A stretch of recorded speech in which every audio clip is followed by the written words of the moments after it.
The bird of the same feather flock together. Jadi burung-burung yang sejenis akan hinggap di dahan yang sama.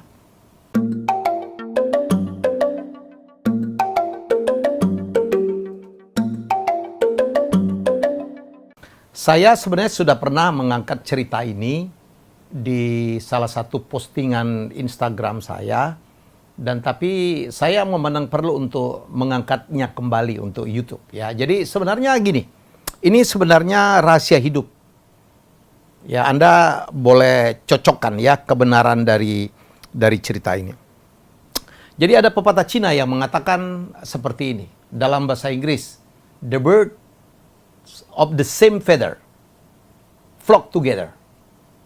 Artinya apa dalam bahasa Indonesia? Sekali lagi, the bird of the same feather flock together. Jadi burung-burung yang sejenis akan hinggap di dahan yang sama. Burung-burung yang sejenis akan hinggap di dahan yang sama. Kalau kita perhatikan betul sekali ya, ada satu dahan pohon itu tidak pernah ada burung berjenis-jenis. Ada burung gereja, ada burung perkutut, ada burung nuri, ada burung merpati. No, nggak pernah. Nggak pernah. Ya, burung kuntul dia di sawah akan berkumpul dengan sesama kuntul. Ya, burung gereja akan berkumpul bersama-sama burung gereja yang lain. Burung gagak begitu. Ada burung yang memang terbang kemana-mana bersama-sama, migrasi, ada yang membentuk formasi V, dan nggak ada tuh penyelusup di situ, nggak ada. Apa yang ingin saya ceritakan di sini, manusia juga begitu. Jadi manusia yang sejenis, yang sekarakter, yang punya tujuan yang sama, yang punya tabiat yang sama, bahkan yang punya hobi yang sama, punya niat yang sama, itu akan berkumpul bersama-sama. Percayalah itu. Ya, jadi nggak pernah tuh kita ada satu pertemanan gitu yang bermacam-macam tujuan, bermacam-macam karakter. Enggak. Ya, orang yang sama-sama suka dansa akan bertemu akrab sekali dengan orang yang sama-sama tukang dansa. Yang sama-sama suka nyanyi, mereka barangkali rutin tuh punya grup karaoke. Yang sama-sama suka mancing, akan juga terkumpul dengan orang-orang yang sama-sama tukang mancing. Tukang minum, ketemu juga dengan orang-orang sama tukang minum. Tidak mungkin mereka lagi minum ada orang yang tidak suka minum di situ. Kalaupun datang paling sekali aja. Itu baru hobi loh. Karakter juga begitu. Ya, orang yang suka menolong orang lain akan berkumpul dia nyaman sekali dengan orang yang suka menolong orang lain. Mereka bikin kegiatan sosial, rutin membantu yatim piatu, rutin sekarang memberikan sumbangan.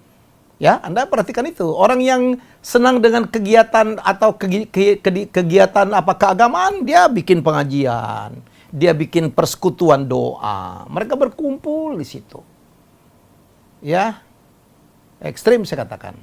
Orang baik akan berkumpul dengan orang baik. Orang jahat akan berkumpul juga dengan orang jahat. Kadang nggak mungkin tuh ada sekumpulan orang yang kadang-kadang melakukan kejahatan gitu.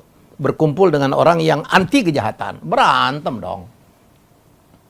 Ya, begitu juga orang baik. Ya, misalnya ini adalah orang yang selalu menebar kebaikan, melakukan kebaikan. Di situ ada orang, kita ini yuk jahil gitu. Menjahilin, nggak mau. Dia dimarahin. Dia dimusuhin, nggak dibawa lah gitu. Jadi ini ilmu hidup tuh. Ya, saya hanya ingin mengatakan, ya, kalau kita tahu bahwa burung yang sama akan hinggap di dahan yang sama, orang yang sama akan berkumpul di kelompok yang sama, sebenarnya ini bisa kita balik. Ya, sebelum saya menyampaikan sesuatu, saya ingin mengatakan kepada Anda, orang sukses akan berkumpul dengan orang sukses, percayalah. Orang yang loser, pecundang akan berkumpul dengan orang pecundang juga. Barangkali Anda pernah barangkali merasakan patah hati, ditolak oleh kekasih Anda. Anda kan nyaman betul ya. Nyaman betul gitu bertemu dengan orang yang ditolak juga. Saya pernah tuh waktu SMA. kelas 2 SMA, tiba-tiba kita naksir banyak sekali, tiba-tiba semua jatuh cinta karena baru puber gitu, dan ditolak semua. Wah, itu nyaman banget tuh, dinikmatin gitu, sama-sama galau gitu. Wah, nyanyi lagunya waktu itu zaman saya ada lagu Kembar Group namanya Frustrasi, cinta itu seperti kupu. Waduh, itu lagu patah hati tuh. Anda lihat sekarang tuh, anak-anak sekarang, orang-orang galau ketemu dengan orang galau. Wah, waduh, gue lagi ditolak nih. Iya, gue juga nyambung gitu. Wah, meratap-ratap gitu, nyaman betul. Ya, Anda lihat itu. Jadi, mengetahui itu, Anda kalau mau sukses, masuklah ke kelompok orang-orang sukses. Orang-orang yang pikirannya positif. Jangan yang sebaliknya. Ya. Sehingga kalau Anda gagal, di kumpulan positif, tenang aja, gua dulu pernah gagal lebih parah dari lu. Bangkit, kita bantuin. Kan begitu tuh. Makanya banyak sekali tuh kumpulan-kumpulan yang sama menyemangati. Ada beberapa kumpulan ngundang motivator, diangkat terus, ya. Diangkat terus semangatnya. Jangan mencari kelompok-kelompok yang galau-galau itu. Yang kalau Anda gagal, oh iya tuh. Aduh, gagal ya. Gitu, kita ini aja yuk, waduh, ada yang kalau begitu patah hati gitu, bukannya diangkat, kalau yang ketemu bisa udah tinggalin, ngapain lah, meratap-ratap, ditolak, cari yang lain, itu kalau positif tuh. Jangan justru, ayo kita temenin yuk kesedihan lo, wah itu bisa macam-macam tuh. Ya jadi ini yang harus Anda lakukan, ya, masuklah ke kelompok orang sukses. Saya dulu, saya kan orang kampung, dari kampung, masuk ke Jakarta, ya, dan kemudian saya justru adalah orang, ini ilmu sukses. Kadang-kadang kita harus melakukan lompatan. Kita harus masuk ke kelompok yang di atas kita. Ya, saya dulu tertolong banget. Habis kuliah, saya masih pegawai negeri, penghasilan saya waktu itu sangat seadanya gitu. Ya, tiba-tiba saya diajak oleh Ireng Maulana. Ya, seorang seniman besar, musisi jazz, leader gitu, punya perusahaan Ireng Maulana Production, kemudian melaksanakan jazz untuk menjadi manajernya dia. Dan itu saya pikir lompatan yang luar biasa.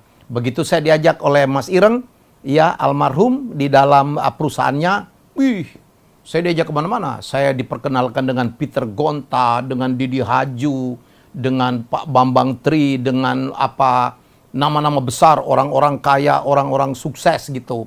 Musisi-musisi hebat zaman itu dan sampai sekarang. Benny Likumahua, Benny Mustafa, Idang Rasidi. Saya diperkenalkan dengan Kus Hendratmo. Naik tuh level saya tuh. Level saya naik. Saya melihat mereka, bagaimana mereka sukses. Bagaimana cara mereka berpakaian. Bagaimana cara mereka hidup. Bagaimana filosofi hidup mereka. Saya ngobrol mereka, saya serap ilmunya. Dan setelah itu saya diminta oleh Ibu Ani Sumadi untuk menjadi stafnya dia. Saya mulai dari tukang bawa tasnya beliau tuh, bikinin soal. Kemudian saya diperkenalkan kuis. Anda tahu tuh, Ani Sumadi itu ratu kuis, semua orang memuja beliau. Dulu kuis beliau itu berpacu dalam melodi siapa dia, pesertanya orang-orang hebat, lawyer-lawyer hebat, ya pengusaha-pengusaha hebat, tokoh-tokoh di Republik ini hebat, jenderal-jenderal. Bayangin berapa menteri gitu pernah jadi peserta beliau, dan saya menjadi pelatih di sana gitu, melatih mereka cara bertanya di siapa dia. Anda baru saja nonton barangkali, ada video yang cukup viral. Di situ pesertanya ada Asegaf, ada Denny Kailimang, ada Denny Ponto, ada Amir Samsudin yang kemudian menjadi menteri ya. Waduh, lain lagi tuh pergaulan saya. Saya ngelihat mereka, wow, mobilnya hebat, rumahnya hebat. Itu kadang-kadang memacu kita tuh, mempunyai mimpi, kepengen seperti mereka. Jangan lupa loh, orang itu menjadi sukses karena punya mimpi. Wah, level saya lain lagi. Saya diajak oleh Bu Ani bertemu dengan para pemilik stasiun, CEO stasiun. Saya dipertemukan dengan Pak Angki Handoko. Saya bertemu dengan Lala Hamid. Saya bertemu dengan Pak Sudwikat Mono. Waduh, luar biasa. Naik lagi saya. Ya. Dan berikutnya dari Ani Sumadi saya keluar dan saya diajak oleh Mendiang Lim Xiaobo. Wah, seorang pengusaha ya, keturunan dari dari Tionghoa gitu. Nah, saya masuk lagi di dunia yang lain tuh. Ya, saya diperkenalkan oleh pengusaha-pengusaha dengan konglomerat, dengan Pak Henry pribadi, dengan pemilik Astra, dengan luar biasa dengan banker-banker, dan kemudian di situ juga saya dengan Pak Siobok, saya kepengen banget dulu jadi pelelang lukisan gitu. Ya, saya diajak Pak Siobok itu sampai belajar kemana-mana, ke Singapura, ke Hong Kong untuk menjadi auctioneer. Dan saya pernah menjadi auctioneer loh, pelelang lukisan. Dan Anda tahu, setiap kali saya menjadi pelelang lukisan yang datang itu seluruhnya konglomerat. Bayangkan ada lukisan 1 miliar, mereka ngangkatnya begini doang. Wah, naik lagi tuh level saya. Ya, saya bergaul dengan mereka. Mereka ngajak saya ngobrol, mereka ngajak saya makan malam gitu.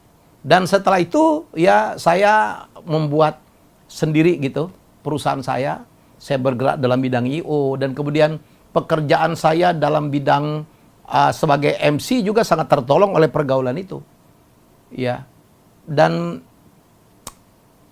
keputusan saya untuk menjadi seorang pelelang lukisan tuh keputusan yang paling tepat.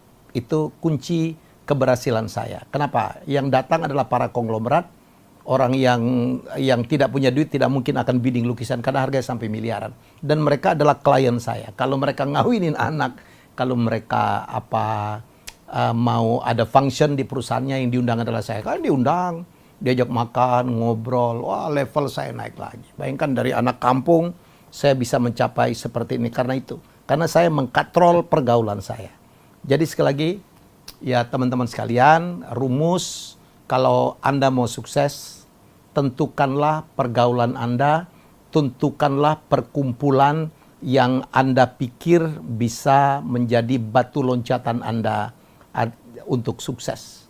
Jangan masuk perkumpulan-perkumpulan yang sebaliknya. Ya, kalaupun hobi, ya hobi yang, wah misalnya saya seneng banget tuh. Ada orang misalnya dia hobi dipaksa-paksain beli Harley gitu. Karena penggemar Harley kan levelnya atas. Atau Anda bermain golf. Atau ya pelan-pelan lah kayak dulu saya naikin lah ya. Saya naikin. Ya, jangan juga langsung terlalu lompat. Karena itu adalah penting ya untuk mengkatrol. Ya, kata penutup. Ya. Betapa pemilihan teman, pemilihan perkumpulan, pemilihan pergaulan akan mempengaruhi kita. Kan kita selalu bercanda. Kalau Anda bergaul dengan tukang jual parfum, badan kita akan ikut wangi.